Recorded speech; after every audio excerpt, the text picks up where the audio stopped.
ကြည့်ရှုနေကြတဲ့မိဘပြည်သူများခင်ဗျာအခုပဲအရှိအလဲပိုင်းဒေတာကနေကဗလာကိုတုံ့လုတ်စေမဲ့သတင်းထူးတစ်ခုထွက်ပေါ်လာပါတယ်အီရန်နိုင်ငံရဲ့ထိပ်တန်းဘာသာရေးခေါင်းဆောင်ကြီးအယာတိုလာအာလီခါမေနီထေဆုံးသွားပြီဖြစ်ကြောင်းအီရန်အစိုးရကတရားဝင်အတည်ပြုလိုက်ပြီဖြစ်ပါတယ်2026ခုနှစ်မတ်လ1ရက်နေ့မှာထွက်ပေါ်လာတဲ့သတင်းများအရအမေရိကန်နဲ့အစ္စရေးပူးပေါင်းတပ်ဖွဲ့တွေရဲ့ပြင်းထန်တဲ့လေကြောင်းတိုက်ခိုက်မှုအတွင်းအသက်86နှစ်အရွယ်ရှိပြီဖြစ်တဲ့ခါမေနီတေဆုံးသွားခဲ့တာပါ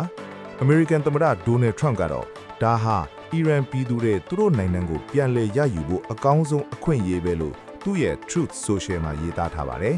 ပြီးခဲ့တဲ့ရက်ပိုင်းအတွင်းကအီရန်နိုင်ငံတဝင်းရှိသမ္မတအိမ်တော်ထောက်လှမ်းရေးဝန်ကြီးဌာနနဲ့အရေးကြီးတဲ့စစ်ဘက်ပြစ်မှတ်ပေါင်း30ကျော်ကိုအမေရိကန်နဲ့အစ္စရေးတို့ကဘုံကျဲတိုက်ခိုက်ခဲ့တာဖြစ်ပါတယ်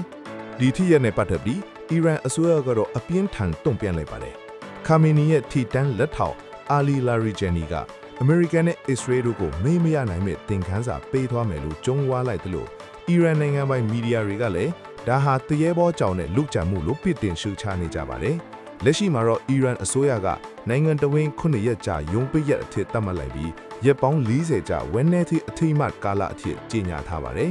အရှိအလဲပိုင်းရဲ့စစ်မီးဟာခါမီနီတေဆုံးမှုနဲ့အတူပိုမိုကြီးထွားလာမလားဒါမှမဟုတ်ငြိမ်းချမ်းရေးလမ်းစာပေါ်လာမလားဆိုတာကတော့တကမ္ဘာလုံးကစောင့်ကြည့်နေရပြီဖြစ်ပါတယ်နောက်ဆုံးရသတင်းထူးလေးကိုဆက်လက်တင်ဆက်ပေးသွားမှာမို့ကျွန်တော်တို့ channel ကို subscribe လုပ်ထားကြပါဦးအားလုံးပဲဘေးကင်းကြပါစေ